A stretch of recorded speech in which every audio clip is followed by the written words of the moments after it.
Okay, so this is going to be a quick video for the women. What it means to go in and come out. And this, if you want to read about it, I'll even leave the scriptures below. But it's basically going back to 1 Kings 3. And the reason why I want to make this video, though, is because if you're a maidservant or you're thinking about becoming a maidservant or you just started the work of a maidservant, even if you've been doing the work of a maidservant for a while, it's something good to glean from. And it's something that I do advise that we should all be praying for more. Now, it's not a requirement that you have to pray it. You don't have to pray it every day. It's not what I'm saying. I'm just saying in general, it's something that we should be asking. Because if we're going to be serving, we need to make sure we're serving and judging according to scripture, not according to our thoughts, our feelings, and things like that, but according to his word, for his word's truth, right? So, anyways, now getting into it, and hopefully we'll be able to explain what I mean, because it goes back, like I said, to 1 Kings 3, because Solomon and God are communing, and God's like, you know, what shall I give you, Solomon? Because he basically just sort of started reigning as king, right? And out of all things Solomon could ask for, he asked for basically, and because that's the thing, there's the king's account, but there's the Chronicles account. So in the king's account, he starts saying how I don't know how to go in or come out, sort of thing. And basically he's asking for discernment to judge the people in verse 9, to know the difference between good and evil. So that's what he's asking in 1 Kings 3, so that he can judge righteous judgment. Because when you look at the Strong's word, judge there is actually judging. It's Leviticus 19:11 through 18. Judging the righteous judgment, without hypocrisy, partiality, sort of thing, not according to what's right in our own eyes. And then in 2 Chronicles 1, though, he asks for wisdom, and again, it's like the same thing. It makes it more clear also that with the going out and coming in, this is what it means. And I'm not saying it means this in every case, because there's cases where it's like shepherding the flock, where even the father's like a shepherd over the flock because of Psalm 121. And then how even Yeshua's a shepherd over the flock too, John 10, right? So it goes back to things like that too. But this is the case I want to talk about, because if we're going to be maid servants, we should be praying just as Solomon did for wisdom and knowledge and understanding, basically with how to judge the people. And so basically, though, back to 2 Chronicles, he's asking for wisdom and knowledge again, because he doesn't know how to go in and come out. He says, with how to judge this thy so great a people. And again, the judging there is the same as the judging in 1 Kings 3. Although, interesting enough, in 1 Kings 3, even so, right after he asks for that, the father gives him the answer, basically yes, sort of thing, that he'll give him the understanding. And then we see the story where there's the 2 harlots, and how basically they're both like, this is my child, but this one gave me her dead child, but then the other one's like saying the same thing. So in order to like do that, he had to hear both sides, and then he judged righteously. And also in this case, judging here wasn't just little judging, it was also administering justice, because of, he's returning the baby back to the mom rightfully, sort of thing. But obviously he had to do the whole like, okay, well, give me a sword, we'll cut the baby in half. And that's how he finds out who the real mom is, right? Because then the real mom's like, no, don't kill my baby, whereas the other one's like, yeah, neither mine nor yours, like, let's just cut the baby in half, right? And so that part's cool, because that also goes apart with judging as well, because it is the righteous judgment, but it is also, again, it's administering justice as well, making sure in the you want to justify the righteous and condemn the wicked, not the other way around, where you're condemning the righteous, the innocent, but then favoring the wicked. Like, that's a big no in the eyes of the Father. And even then, when you're judging, it's not your judgment you're doing, it's supposed to be his judgment, again, according to his word, according to his commandments, according to his knowledge and understanding, not your own, according to his standard of righteousness. So I hope that made sense. And the reason why I'm saying this again is because we should be asking, because if we're going to be maid servants, we should be asking basically the same thing that Solomon asked, with basically, it kind of goes back even to Isaiah 28 and 1 Corinthians 9 with how to be with each one. And I'm not saying that you can't learn how to be with each one without asking, because obviously the more you're doing the righteous judgment, the more you're teaching the people the truth and doing all the things that the scriptures call us to do, right? The more knowledge and understanding as you grow in your walk, he's going to give you. Because Isaiah 28, 9 through 11, right? Who is he going to teach knowledge? Who's he going to, I'm trying to remember off the top of my head, but basically it goes back to being weaned from the milk. But Hebrews 5, remember, and I hope this part makes sense. Hold on, because I don't want to mess it up. But Hebrews, the way how it's written in Hebrews 5, I want to talk about it real quick. Hold on. I found Hebrews. It's taking forever to get to 5, though. Right, so I'll start verse 8, where it says, though he were a son, yet learned he obedience by the things which he suffered, and being made perfect, he became the author of eternal salvation unto all them that obey him. So right here, just proving that you don't have to obey. You have to. Otherwise, you're Messiah is not Lord over your life, because you're supposed to be doing the things he said. Why do you call me Lord, Lord, but not do what I say, right? But anyway, so called of God and high priest after the order of Melchizedek, of whom we have many things to say and hard to be uttered, seeing ye are dull of hearing. For when for the time ye ought to be teachers, ye have need that one teach you again, which be the first principles of the oracles of God, and are become such as have need of milk and not of strong meat. For everyone that uses milk is unskillful in the word of righteousness, for he is a babe.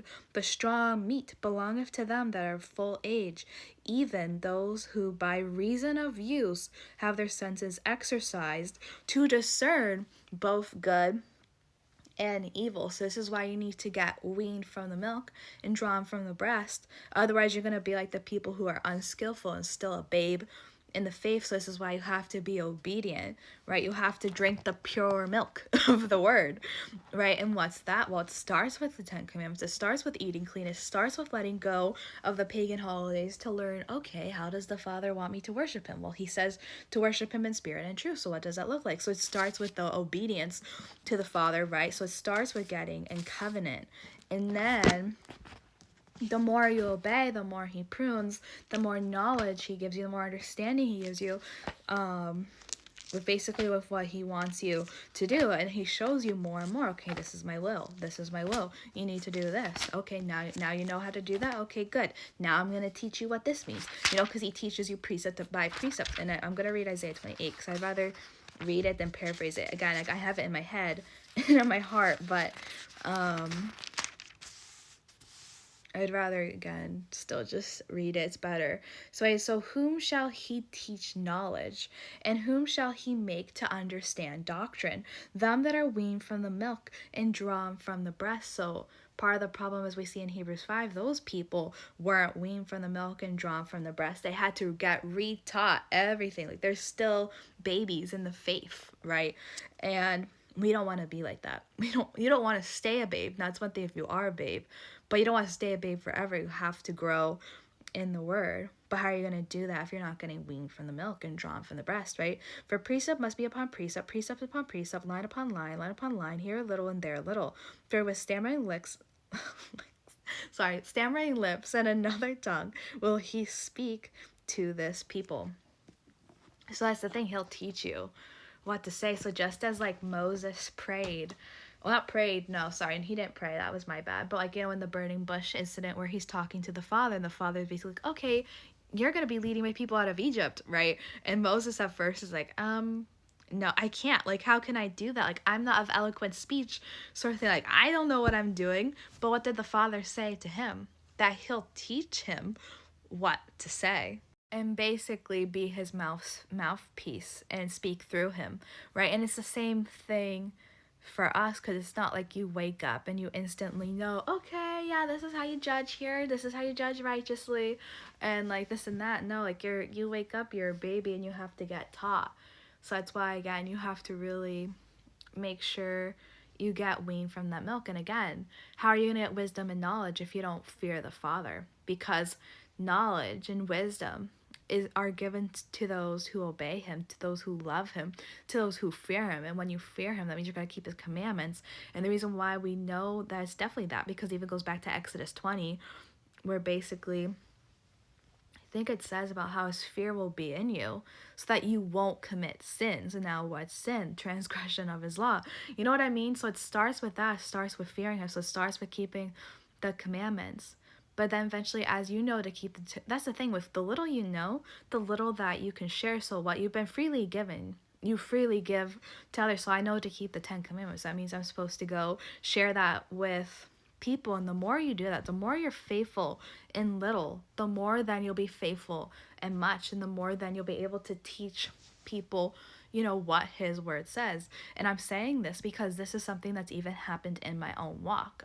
The stuff that I know today, I did not know a year ago, 2 years ago, definitely not 3 years ago, definitely not even 4 years ago, and things like that. Like, it took time to learn what his word says, and even now, I'm still learning. I don't even consider myself, like, mature in the faith. Like, I feel like I'm still a baby at times, even though, because of the knowledge and things like that he's shown me, I know I'm technically, like, not, because babies don't know this stuff sort of thing, I guess, if that makes sense. But you know what I mean? Like, it took me a while to learn other stuff, and even then, it's like the more you're faithful you are to him, the more he'll be faithful to you. The more it's like, okay, you're faithful with this, so you're faithful with teaching people to keep the 10 commandments and eat clean. Okay, now go teach them about not feasting. Or, like, I'm just giving that as an example. I'm not saying that's necessarily how everything works, sort of thing, right? But it's like you start with those things, and then he'll teach you more as you keep going. Or sometimes maybe for certain people, depending on what part of the body you're in, maybe you're just meant to know the milk. I don't know. It all depends on, like, what he wants you to know.